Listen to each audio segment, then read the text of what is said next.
আজ হল পুনরুত্থান দিন, যেদিন যীশু খ্রিস্ট তাঁর মৃত্যুর পর তৃতীয় দিনে পুনরুত্থিত হয়েছিলেন। পুরাতন নিয়মে পুনরুত্থান দিনকে প্রথম ফসলের পর্ব বলা হতো। যেভাবে বিশ্রাম দিনের পরের দিন প্রথম ফসলের পর্ব পালন করা হতো, সেভাবে নতুন নিয়মে রবিবারে পুনরুত্থিত হওয়ার দ্বারা খ্রিস্টের মাধ্যমে সেই ভবিষ্যদ্বাণী পূর্ণ হয়েছিল।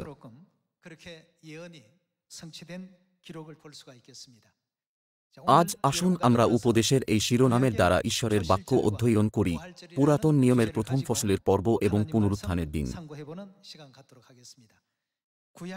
আসুন আমরা লেবীয় পুস্তক 23 অধ্যায়ে দেখি যে পুরাতন নিয়মে কিভাবে পুনরুত্থান দিনকে পালন করা হতো।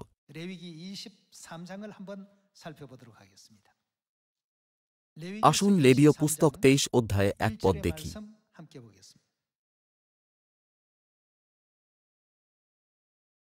আর সদাপ্রভু মোশিকে কহিলেন, তুমি ইসরায়েল সন্তানগণকে কহ, তাহাদিগকে বল, তোমরা সদাপ্রভুর যে সকল পর্ব পবিত্র সভা বলিয়া ঘোষণা করিবে, আমার সেই সকল পর্ব এই। ঈশ্বর সাপ্তাহিক পর্ব অর্থাৎ বিশ্রাম দিন এবং বার্ষিক পর্ব যেমন নিস্তার পর্ব, তাড়িশূন্য রুটির পর্ব এবং প্রথম ফসলের পর্বের বিষয়ে ব্যাখ্যা করেছেন। পুনরুত্থান দিন হল পুরাতন নিয়মের প্রথম ফসলের পর্ব। আসুন 10 পদে যাই। আসুন 10 পদ দেখি। আর সদাপ্রভু মোশিকে কহিলেন, তুমি ইসরায়েল সন্তানগণকে কহ, তাহাদিগকে বল, আমি তোমাদিগকে যে দেশ দিব, সেই দেশে প্রবিষ্ট হইয়া তোমরা যখন তদুৎপন্ন শস্য ছেদন করিবে, তখন তোমাদের কাটা শস্যের অগ্রিমাংশ বলিয়া এক আটি যাজকের নিকটে আনিবে। সে সদাপ্রভুর সম্মুখে ওই আটি দোলাইবে, যেন তোমাদের জন্য তাহা গ্রাহ্য হয়। বিশ্রামবারের পরদিন যাজক তাহা দোলাইবে। পুরাতন নিয়মে এটাকে প্রথম ফসলের পর্ব হিসাবে পালন করা হতো। এর নাম প্রথম ফসল উৎসর্গ করাকে বোঝায়। এটা অবশ্যই বিশ্রাম দিনের পরের দিন অর্থাৎ রবিবারে পালন করা উচিত। প্রতি বছর এটা নিস্তার পর্ব এবং তাড়িশূন্য রুটির পর্বের পরের রবিবারে পালন করা হতো।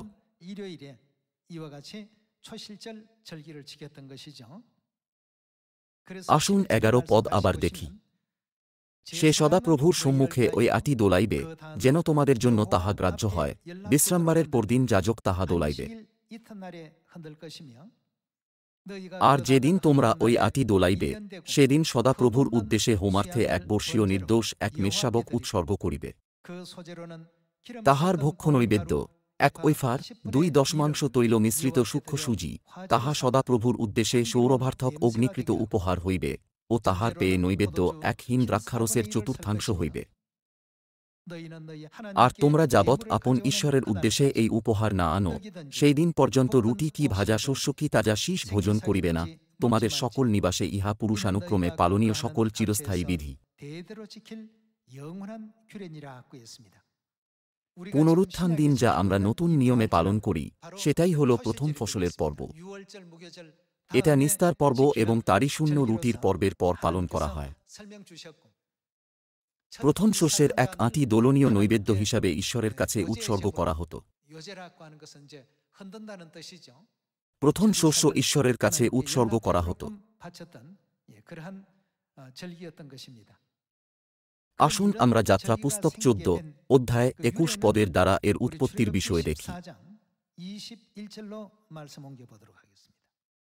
লোহিত সাগর পার হওয়া পর্যন্ত ইসরায়েলীয়রা অনেক কষ্টের সম্মুখীন হয়েছিল এবং অবশেষে রবিবার ভোরবেলা সুরক্ষিতভাবে লোহিত সাগর পার হয়েছিল।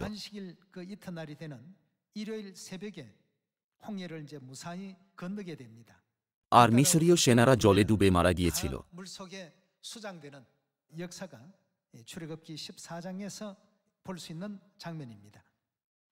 সেই জন্যই ঈশ্বর প্রথম ফসলের পর্ব স্থাপন করেছিলেন, যাতে তারা প্রতি বছর এই ঘটনাকে স্মরণ করে। আসুন 21 পদ দেখি। মোশি সমুদ্রের উপরে আপন হস্ত বিস্তার করিলেন, তাহাতে সদাপ্রভু সেই সমস্ত রাত্রি প্রবল পূর্বীয় বায়ু দ্বারা সমুদ্রকে সরাইয়া দিলেন, ও তাহা শুষ্ক ভূমি করিলেন, তাহাতে জল 2 ভাগ হইল। আর ইসরায়েল সন্তানেরা শুষ্ক পথে সমুদ্র মধ্যে প্রবেশ করিল, এবং তাহাদের দক্ষিণে ও বামে জল প্রাচীরস্বরূপ হইল। পরে মিস্রিয়েরা ফরৌনের সকল অশ্ব ও রথ এবং অশ্বারূঢ়গণ ধাবমান হইয়া তাহাদের পশ্চাৎ পশ্চাৎ সমুদ্রের মধ্যে প্রবেশ করিল। কিন্তু রাত্রির শেষ প্রহরে সদাপ্রভু অগ্নি ও মেঘস্তম্ভে থাকিয়া মিস্রীয়দের সৈন্যের উপরে দৃষ্টিপাত করিলেন ও মিস্রীয়দের সৈন্যকে উদ্বিগ্ন করিলেন। আর তিনি তাহাদের রথের চক্র সরাইলেন, তাহাতে তাহারা অতি কষ্টে রথ চালাইল। তখন মিস্রীয়েরা কহিল, চলো আমরা ইসরায়েলের সম্মুখ হইতে পলায়ন করি, কেননা সদাপ্রভু তাহাদের পক্ষে মিস্রীয়দের বিপক্ষে যুদ্ধ করিতেছেন। পরে সদাপ্রভু মোশিকে কহিলেন, তুমি সমুদ্রের উপরে হস্ত বিস্তার করো, তাহাতে জল ফিরিয়া মিস্রীয়দের উপরে ও তাহাদের রথের উপরে ও অশ্বারূঢ়দের উপরে আসিবে। তখন মোশি সমুদ্রের উপরে হস্ত বিস্তার করিলেন, আর প্রাতকাল হইতে না হইতে সমুদ্র পুনরায় সমান হইয়া গেল, তাহাতে মিস্রীয়েরা তাহার দিকেই পলায়ন করিল, আর সদাপ্রভু সমুদ্রের মধ্যে মিস্রীয়দিগকে ঠেলিয়া দিলেন। এইভাবে ঈশ্বর প্রথম ফসলের পর্ব স্থাপন করেছিলেন, যাতে লোকেরা সেই দিনকে ভুলে না যায়, যে দিন মিশরীয় সেনারা, যারা ইসরায়েলীয়দের পিছনে ধাওয়া করেছিল, সম্পূর্ণভাবে ধ্বংস হয়ে গিয়েছিল এবং ইসরায়েলীয়রা সুরক্ষিতভাবে সমুদ্রের অপর পারে অবতরণ করেছিল।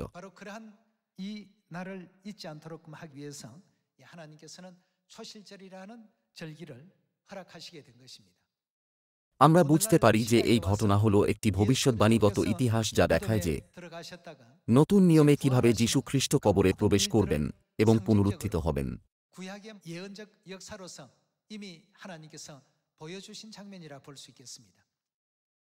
ইসরায়েলীয়দের লোহিত সাগরে প্রবেশ করা যীশু খ্রিস্টের কবরে প্রবেশ করাকে প্রতীকী করে এবং লোহিত সাগর থেকে তাদের ভূমিতে অবতরণ করা তাঁর পুনরুত্থানকে প্রতীকী করে। ৩৫০০ বছর আগে মোশি এবং ইসরায়েলীয়দের কাজের দ্বারা ঈশ্বর আগেই ভবিষ্যদ্বাণী করেছিলেন যে যখন খ্রিস্ট পৃথিবীতে আসবেন, তিনি কি সম্পূর্ণ করবেন। ইসরায়েলীয়রা রবিবার ভোরবেলা লোহিত সাগর পার হয়েছিল। একই রকমভাবে যীশু খ্রিস্ট বিশ্রাম দিনের পরের দিন রবিবার ভোরবেলা কবর থেকে পুনরুত্থিত হয়েছিলেন।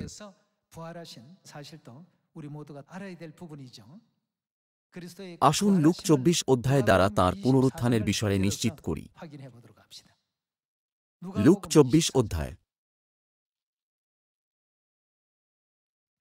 আসুন লুক ২৪ অধ্যায়ে এক পদ দেখি।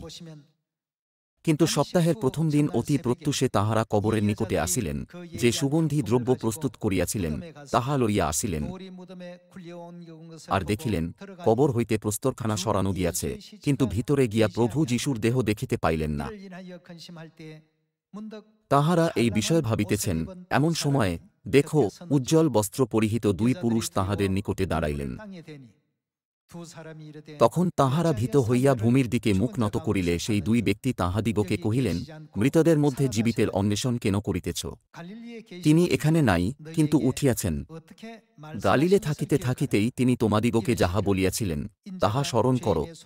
তিনি তো বলিয়াছিলেন, মনুষ্যপুত্রকে পাপী মনুষ্যদের হস্তে সমর্পিত হইতে হইবে, ক্রুশারোপিত হইতে এবং তৃতীয় দিবসে উঠিতে হইবে।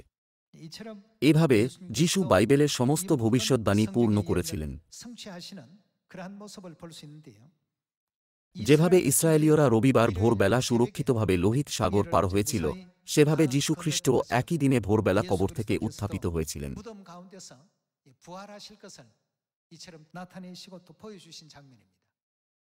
যীশুর পুনরুত্থানও কি রবিবার ভোরবেলা ঘটেনি? তিনি তাঁর শিষ্যদের আগে থেকেই এই সত্য ব্যাখ্যা করেছিলেন যে তাঁকে অবশ্যই ৩ দিন পর উত্থাপিত হতে হবে। আসুন মথি ২৭ অধ্যায় খুলে দেখি যে তাঁর পুনরুত্থানের পর আত্মিক জগতে কি হয়েছিল।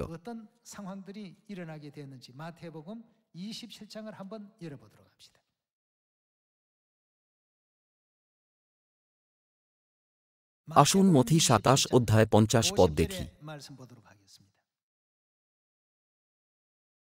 পরে যীশু আবার উচ্চরবে চিৎকার করিয়া নিজ আত্মাকে সমর্পণ করিলেন। আর দেখো, মন্দিরের তিরস্করিণী উপর হইতে নিচ পর্যন্ত চিরিয়া দুইখান হইল, ভূমিকম্প হইল, ও শৈল সকল বিদীর্ণ হইল, এবং কবর সকল খুলিয়া গেল, আর অনেক নিদ্রাগত পবিত্র লোকের দেহ উত্থাপিত হইল, এবং তাহার পুনরুত্থানের পর তাহারা কবর হইতে বাহির হইয়া পবিত্র নগরে প্রবেশ করিলেন, আর অনেক লোককে দেখা দিলেন। মথির সুসমাচার অনুসারে যীশু প্রথমে পুনরুত্থিত হয়েছিলেন এবং তারপরে তারা পবিত্র নগরে প্রবেশ করেছিল।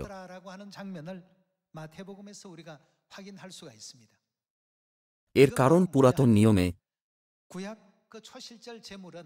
অন্য কোনো ফসল কাটার আগে তাদের প্রথম শস্যের আঁটি ঈশ্বরের কাছে দোলনীয় নৈবেদ্য হিসাবে উৎসর্গ করতে হতো। একমাত্র যীশু খ্রিস্টের পুনরুত্থানের পরই, যা ছিল প্রথম ফসলের পর্বের আসল, সেই সমস্ত বিশ্বাসীরা যারা নিদ্রা গিয়েছিল তারা উত্থাপিত হতে পেরেছিল এবং পবিত্র নগরে প্রবেশ করতে পেরেছিল।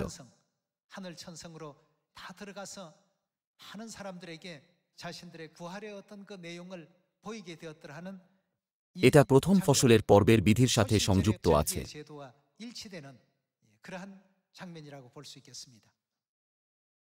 অতএব যেভাবে প্রথম ফসলের পর্বের দিন বাকি ফসল কাটার আগে ঈশ্বরের কাছে প্রথম শস্যের আঁটি উৎসর্গ করা হতো, একই রকমভাবে একমাত্র যীশু খ্রিস্ট, যিনি হলেন প্রথম ফসলের পর্বের প্রথম নৈবেদ্য, পুনরুত্থিত হওয়ার পরই পুনরুত্থানের অনুগ্রহ অন্যদের কাছে প্রসারিত করা হয়েছিল। আসুন এটা আবার পড়ি। 51 পদ। আর দেখো, মন্দিরের তিরস্করিণী উপর হইতে নিচ পর্যন্ত চিরিয়া দুইখান হইল, ভূমিকম্প হইল, ও শৈল সকল বিদীর্ণ হইল, এবং কবর সকল খুলিয়া গেল, আর অনেক নিদ্রাগত পবিত্র লোকের দেহ উত্থাপিত হইল, এবং তাহার পুনরুত্থানের পর তাহারা কবর হইতে বাহির হইয়া। অন্য কথায়, যীশু, যিনি হলেন প্রথম ফসলের পর্বের দোলনীয় নৈবেদ্যের প্রথম ফসল, অবশ্যই প্রথমে পুনরুত্থিত হবেন, এবং তারা পবিত্র নগরে প্রবেশ করিলেন, আর অনেক লোককে দেখা দিলেন। বাইবেল আমাদের এটাই শিক্ষা দেয়। তাহলে আসুন আমরা প্রথম করিন্থীয় 15 অধ্যায় থেকে নিশ্চিত করি যে যীশু প্রথম ফল হয়েছিলেন। প্রথম করিন্থীয় 15 অধ্যায় 20 পদ। আসুন 20 পদ দেখি। কিন্তু বাস্তবিক খ্রিস্ট মৃতগণের মধ্য হইতে উত্থাপিত হইয়াছেন। অন্য কথায়, এর মানে পুনরুত্থিত হওয়া। তাহলে তিনি পুনরুত্থিত হয়েছিলেন, এবং তিনি কি হয়েছিলেন? তিনি নিদ্রাগতদের অগ্রিমাংশ।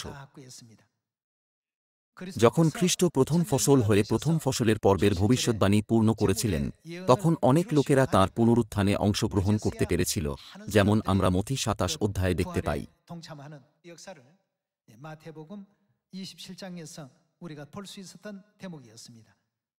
আসুন আমরা 21 পদ থেকে অনবরত পড়ি। কেননা মনুষ্য দ্বারা যখন মৃত্যু আসিয়াছে, তখন আবার মনুষ্য দ্বারা মৃতগণের পুনরুত্থান আসিয়াছে। কারণ আদমে যেমন সকলে মরে, তেমনি আবার খ্রিস্টেই সকলে জীবন প্রাপ্ত হইবে। কিন্তু প্রত্যেকজন আপন আপন শ্রেণীতে, খ্রিস্ট অগ্রিমাংশ, পরে খ্রিস্টের লোক সকল তাঁহার আগমনকালে।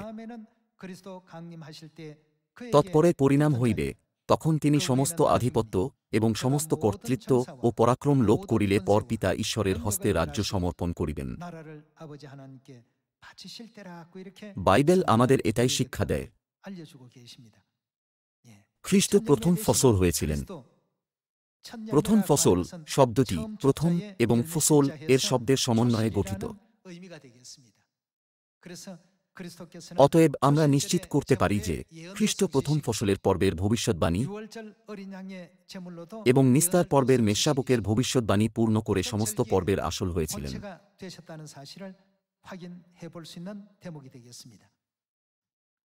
এইভাবে খ্রিস্টের পুনরুত্থান প্রথম মণ্ডলীর বিশ্বাসীদের জন্য একটি মহান আনন্দের বিষয় হয়েছিল। আসুন আমরা প্রথম পিতর 1 অধ্যায়ে যাই। প্রথম পিতর 1 অধ্যায় 3 পদ। ধন্য আমাদের প্রভু যীশু খ্রিস্টের ঈশ্বর ও পিতা, তিনি নিজ বিপুল দয়ানুসারে মৃতগণের মধ্য হইতে যীশু খ্রিস্টের পুনরুত্থান দ্বারা জীবন্ত প্রত্যাশার নিমিত্ত আমাদিগকে পুনর্জন্ম দিয়াছেন।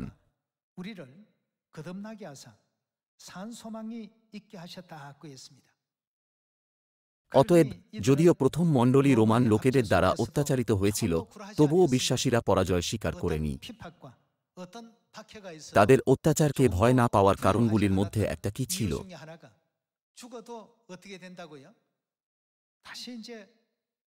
তারা যদি মারাও যায়, তাদের কি হবে? তাদের বিশ্বাস ছিল যে তারা আবার উত্থাপিত হবে। অতএব অধার্মিক জিনিসকে অস্বীকার করার দ্বারা তারা সবসময় ঈশ্বরের পক্ষে দাঁড়াতে এবং ঈশ্বরকে খুশি করতে পেরেছিল। আসুন 4 পদ থেকে পড়তে থাকি। অক্ষয় ও বিমল ও অজর দায়াধিকারের নিমিত্ত দিয়াছেন, সেই দায়াধিকার স্বর্গে তোমাদের নিমিত্ত সঞ্চিত রহিয়াছে। যেমন আমরা দেখতে পারি, ঈশ্বর প্রথম মণ্ডলীর বিশ্বাসীদের পুনরুত্থানের আশা দিয়েছিলেন। আসুন আমরা প্রথম করিন্থীয় 15 অধ্যায়ে যাই। অতএব প্রথম মণ্ডলীতে পুনরুত্থানের আশা একটা গুরুত্বপূর্ণ অর্থ বহন করত। আসুন আমরা প্রথম করিন্থীয় 15 অধ্যায় 12 পদ দেখি। ভালো, খ্রিস্ট যখন এই বলিয়া প্রচারিত হইতেছেন যে তিনি মৃতগণের মধ্য হইতে উত্থাপিত হইয়াছেন, তখন তোমাদের কেহ কেহ কেমন করিয়া বলিতেছ যে মৃতগণের পুনরুত্থান নাই। মৃতগণের পুনরুত্থান যদি না হয়, তবে খ্রিস্ট তো উত্থাপিত হন নাই। আর খ্রিস্ট যদি উত্থাপিত না হইয়া থাকেন, তাহা হইলে তো আমাদের প্রচারও বৃথা, তোমাদের বিশ্বাসও বৃথা। আবার আমরা যে ঈশ্বরের সম্বন্ধে মিথ্যা সাক্ষী, ইহাই প্রকাশ পাইতেছে, কারণ আমরা ঈশ্বরের বিষয়ে এই সাক্ষ্য দিয়াছি যে তিনি খ্রিস্টকে উত্থাপন করিয়াছেন। কিন্তু যদি মৃতগণের উত্থাপন না হয়, তাহা হইলে তিনি তাহাকে উত্থাপন করেন নাই। কেননা মৃতগণের উত্থাপন যদি না হয়, তবে খ্রিস্টও উত্থাপিত হন নাই। আর খ্রিস্ট যদি উত্থাপিত না হইয়া থাকেন, তাহা হইলে তোমাদের বিশ্বাস অলিক, এখনও তোমরা আপন আপন পাপে রহিয়াছ। সুতরাং যাহারা খ্রিস্টে নিদ্রাগত হইয়াছে, তাহারাও বিনষ্ট হইয়াছে। শুধু এই জীবনে যদি খ্রিস্টে প্রত্যাশা করিয়া থাকি, তবে আমরা সকল মনুষ্যের মধ্যে অধিক দুর্ভাগা।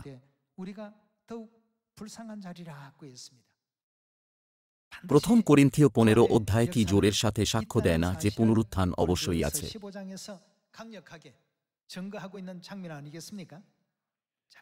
আসুন আমরা লুক 24 অধ্যায়ে যাওয়ার দ্বারা এটা নিশ্চিত করি, যেখানে যিশু মৃতদের মধ্য থেকে উত্থাপিত হওয়ার পর দুজন শিষ্যদের সামনে প্রকট হয়েছিলেন, তাদের সাথে কথা বলেছিলেন এবং তাদের আত্মিক চোখ খুলে দিয়েছিলেন।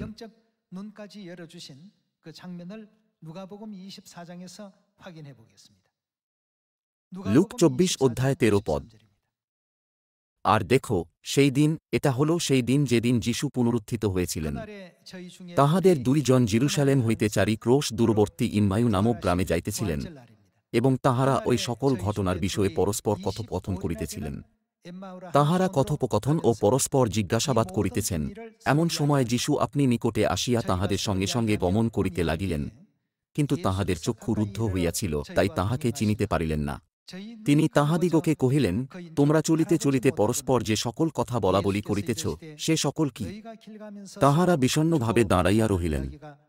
পরে ক্লিপা নামে তাহাদের একজন উত্তর করিয়া তাহাকে কহিলেন, আপনি কি একা জেরুসালেমে প্রবাস করিতেছেন, আর এই কয়েকদিনের মধ্যে তথা যে সকল ঘটনা হইয়াছে, তাহা জানেন না? তিনি তাহাদিগকে কহিলেন, কি কি প্রকার ঘটনা? তাহারা তাহাকে বলিলেন, নাসরতীয় যিশু বিষয়ক ঘটনা, যিনি ঈশ্বরের ও সকল লোকের সাক্ষাতে কার্যে ও বাক্যে পরাক্রমী ভাববাদী ছিলেন, আর কিরূপে প্রধান যাজকেরা ও আমাদের অধ্যক্ষেরা প্রাণদণ্ডাজ্ঞার জন্য তাহাকে সমর্পণ করিলেন ও ক্রুশে দিলেন। কিন্তু আমরা আশা করিতেছিলাম যে তিনি সেই ব্যক্তি, যিনি ইসরায়েলকে মুক্ত করিবেন। আর এসব ছাড়া আজ 3 দিন চলিতেছে এ সকল ঘটিয়াছে। আবার আমাদের কয়েকটি স্ত্রীলোক আমাদিগকে চমৎকৃত করিলেন। তাহারা প্রত্যুষে তাহার কবরের কাছে গিয়াছিলেন, আর তাহার দেহ দেখিতে না পাইয়া আসিয়া কহিলেন, স্বর্গদূতদেরও দর্শন পাইয়াছি। তাহারা বলেন, তিনি জীবিত আছেন। আর আমাদের সঙ্গীদের মধ্যে কেহ কেহ কবরের কাছে গিয়া সেই স্ত্রীলোকেরা যেমন বলিয়াছিলেন, তেমনি দেখিতে পাইলেন, কিন্তু তাহাকে দেখিতে পান নাই। তখন তিনি তাহাদিগকে কহিলেন, হে অবোধেরা এবং ভাববাদিগণ যে সমস্ত কথা বলিয়াছেন, সেই সকলে বিশ্বাস করণে শিথিল চিত্তেরা, খ্রিস্টের কি আবশ্যক ছিল না যে এই সমস্ত দুঃখ ভোগ করেন ও আপন প্রতাপে প্রবেশ করেন? পরে তিনি মসী হইতে ও সমুদয় ভাববাদী হইতে আরম্ভ করিয়া সমুদয় শাস্ত্রে তাঁহার নিজের বিষয়ে যে সকল কথা আছে তাহা তাহাদিগকে বুঝাইয়া দিলেন। পরে তাঁহারা যেখানে যাইতেছিলেন সেই গ্রামের নিকটে উপস্থিত হইলেন, আর তিনি অগ্রে যাইবার লক্ষণ দেখাইলেন। কিন্তু তাঁহারা সাধ্যসাধনা করিয়া কহিলেন, আমাদের সঙ্গে অবস্থিতি করুন, কারণ সন্ধ্যা হইয়া আসিল, বেলা প্রায় গিয়াছে। তাহাতে তিনি তাহাদের সঙ্গে অবস্থিতি করিবার জন্য গৃহে প্রবেশ করিলেন। পরে যখন তিনি তাহাদের সঙ্গে ভোজনে বসিলেন, তখন রুটি লইয়া আশীর্বাদ করিলেন এবং ভাঙ্গিয়া তাহাদিগকে দিতে লাগিলেন। অমনি তাহাদের চক্ষু খুলিয়া গেল, তাহারা তাহাকে চিনিলেন, আর তিনি তাহাদের হইতে অন্তর্হিত হইলেন। তখন তাহারা পরস্পর কহিলেন, পথের মধ্যে যখন তিনি আমাদের সহিত কথা বলিতেছিলেন, আমাদের কাছে শাস্ত্রের অর্থ খুলিয়া দিতেছিলেন, তখন আমাদের অন্তরে আমাদের চিত্ত কি উত্তপ্ত হইয়া উঠিতেছিল না? আর তাহারা সেই দণ্ডেই উঠিয়া জেরুসালেমে ফিরিয়া গেলেন এবং সেই 11 জনকে ও তাহাদের সঙ্গীদিগকে সমবেত দেখিতে পাইলেন। যীশু যখন দুজন শিষ্যের সাথে চলছিলেন, তিনি তাদের সাথে কথা বলেছিলেন এবং তাদের আত্মাকে উৎসাহিত করেছিলেন। তিনি রুটি ভেঙে তাদের দিয়েছিলেন। তখন তাদের আত্মিক চোখ খুলে গিয়েছিল। লুক 24 অধ্যায়ে ঈশ্বর এই কাজকে প্রকট করেছিলেন এবং এই সত্যকে নিশ্চিত করেছিলেন যে তিনি মৃতদের মধ্য থেকে উত্থাপিত হয়েছেন।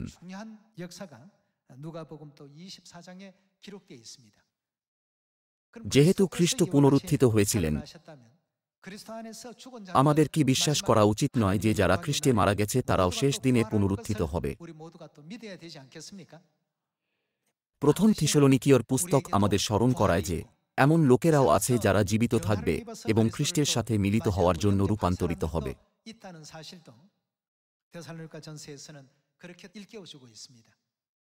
আজকের দিনে খ্রিস্টের পুনরুত্থানের অর্থ সত্যিই আশ্চর্যজনক তাৎপর্য বহন করে। এর মানে কি এটা নয় যে তিনি মৃত্যুময় জগতের উপর রাজত্ব করা শয়তানের সমস্ত শক্তিকে নাশ করে দিয়েছেন?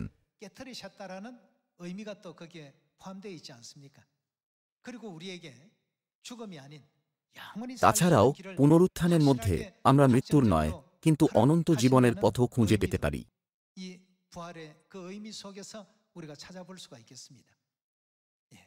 সকলেই মৃত্যুকে ভয় করে, কারণ মৃত্যুর দ্বারা তারা অনন্ত বিচারের সম্মুখীন হয়। যদিও তা দৃশ্যমান নয়, তবুও তারা সহজাতভাবে সেটা জানে।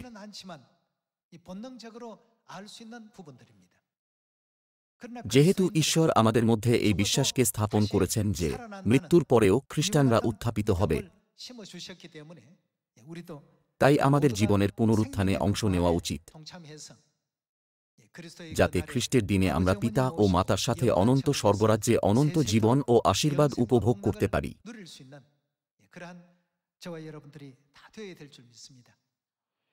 লোকেরা ইস্টার ডিম খায়, উপহার হিসাবে ইস্টার খরগোশ দেয় এবং অন্যান্য অনেক অস্বাভাবিক কার্যকলাপ করে,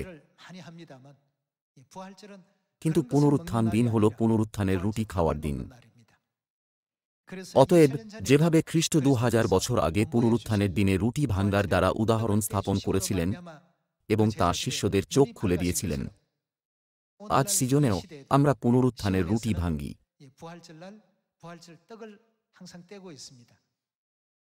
পুনরুত্থানের রুটির দ্বারা আমি আশা করি যে এমনকি আমাদের আশেপাশের লোকেদের আত্মিক চোখও খুলে যাবে, যাতে সবাই পিতা ও মাতাকে চিনতে, সিজনকে বুঝতে ও সত্যকে অনুভব করতে পারে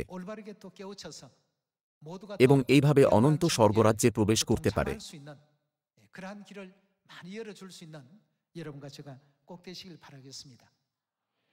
আজ আমরা বাইবেলের দ্বারা পুনরুত্থান দিনের অর্থ পরীক্ষা করে দেখেছি। আসুন মৃত্যুকে ভয় না করি। এই পুনরুত্থান দিনের দ্বারা আসুন আমরা দৃঢ় বিশ্বাস রাখি যে আমরা সব সময় খ্রিস্টের সাথে জীবনে ফিরে আসতে পারব। আপনারা অনুগ্রহ লাভ করেছেন আশা করে আমি আজকের উপদেশ সমাপ্ত করি। আপনাদের ধন্যবাদ।